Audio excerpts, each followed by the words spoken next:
Hello, good morning. It's Brenda, Esh, and Shoshana back with another little talk on simple solutions in a complex world. On and on, same thing, same thing.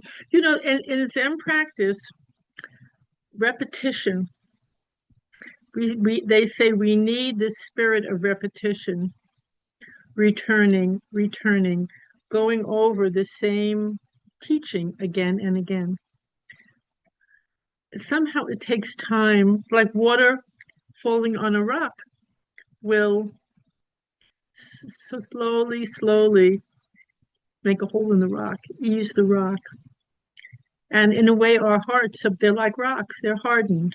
So as we sit, breathe, are aware day by day, it's like water dripping on a hardened heart and opening it, or a hardened hearing, or a hardened mind, opening it so we can allow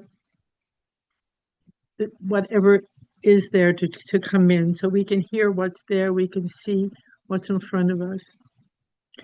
And what I'm really going to talk about today is fearless relationships. And what is that? Well, it's very much true that most of our relationships have a lot of fear in them. They can be riddled with fear, and the fear is expressed in all kinds of ways. We become defensive, we become angry quickly, or we begin to feel very bad about ourselves or the other person. That's all a form of fear. We're not good enough. We didn't say the right thing. We didn't give enough. What we give didn't please the other. All this constant worry and concern. And then the ultimate fear, of course, is the fear of being rejected. So what we're not seeing, and this is so important, we are constantly, usually, or very frequently, we're busy rejecting ourselves. And we fear that we're going to be rejected by someone else. And then we'll be devastated. We'll lose this wonderful relationship, or we'll lose our respect for ourselves. We'll lose the feeling that we're worthwhile.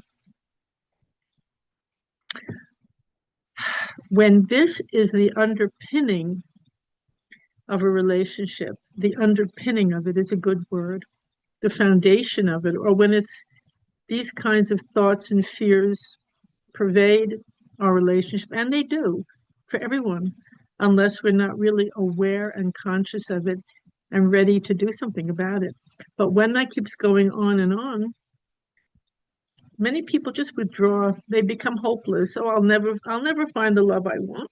I'll never find that right person, or if I find someone, I really have to give up a lot of who I really am in order to please them, be who they want. I'll be who they want.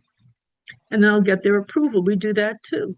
Okay, that person's more important than anything. And so I will give up a lot of who I really am and just be a partner and please them and function as the two of us are one. Ultimately, that doesn't really work either, because what we really are, the person that we're rejecting, who we really are, what we're putting to the side, can become very lonely and feel very sad and very alienated.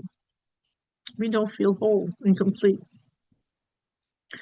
Let me say something important. A relationship will never complete you. A relationship is a place to express your love, share, give, receive, be who you are. Be a place where you can be who you are more and more fully and grow. So it's important not to use it as a replacement for stopping this process of rejecting ourselves, judging ourselves relentlessly, actually. It's pretty relentless. So then you will say, well, then how do I grow? Because when you are true to yourself and you behave out of that feeling of accepting yourself, it doesn't mean we don't make mistakes. It doesn't mean we don't have to have corrections. Of course we do. And we will naturally correct. We will naturally find a harmony, because we are in a place in a relationship and with a relationship with ourselves too, and in a place in life where we want to grow and learn. And that's what we're doing. We're not there to hurt someone else or to hurt ourselves. And if we see that we're doing that inadvertently, we will correct it. That's a natural impulse when we're not battling other kinds of fears. When we feel safe and loved and accepted, we are not going to hurt anyone else, including ourselves. Very important point. And it's very important to understand that it's up to us to create an environment for ourselves and for the other person we're in a relationship with, where we both can feel safe, including safe to make mistakes, including safe to be kooky at times. It's all part of the part of the whole journey, that we're not going to throw someone away, and we're not going to throw ourselves away.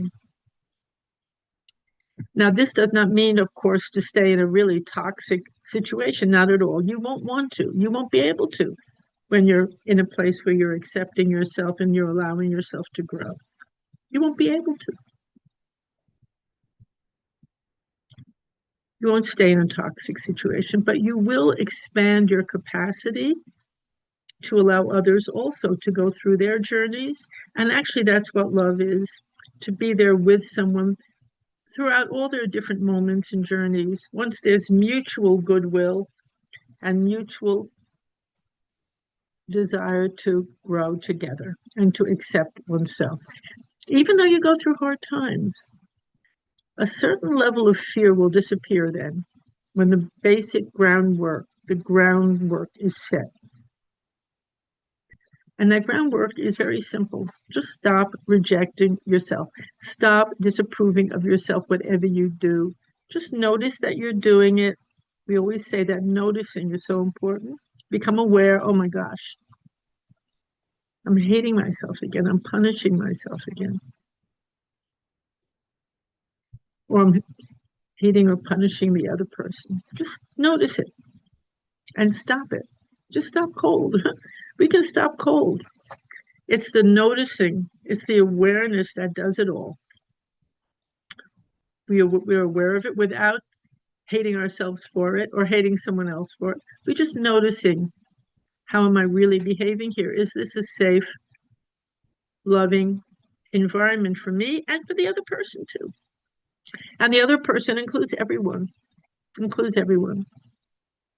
You know, relationships really are a mirror that we can see ourselves in. And not only that, they're a way to grow. If we didn't have hard times, then we wouldn't even know what compassion was. So it's okay to have the hard times. So it's necessary. It's necessary to make the mistakes, because we wouldn't know what felt so good unless we know what doesn't feel good at all. We learn by contrast in this world. The holidays are coming. A lot of family visiting, a lot of moments, gift giving, gift receiving or not receiving. A lot gets stirred up. A lot gets memories, hopes, guilt. Many things get stirred up. The number one gift, the number one step is to make friends with yourself. Say, okay, you made mistakes. Okay, what do we learn from them? Meaning you, me and me. What did I learn from it? How can I grow from this? The other person made a mistake. Okay, what did I learn from that? What did they learn from that? How can we grow together from that mistake? Not to harbor the grudges and the resentment, and to turn to, I'm done with you, I'm done with this, I'm done with that. That's a danger to do that. And it's very common, and it's easy to, especially in these days when we don't have enough human connection. We'll text, we'll see somebody on Zoom, which is wonderful. But it's something else to have a personal one-on-one connection in person. So since that's not as prevalent as it needs to be careful, be mindful. You are always right there with your own self, and you can start there. Please do start. Start this wonderful holiday season by giving yourself room, forgiveness, space, and even approval. Take a notice of all the good that you've done as well. It's much harder to do that, believe it, than to look at what was wrong. Thank you for listening. It's lovely to talk to all of you, and I appreciate very much your comments. I appreciate your presence, and I thank you. You have a wonderful day.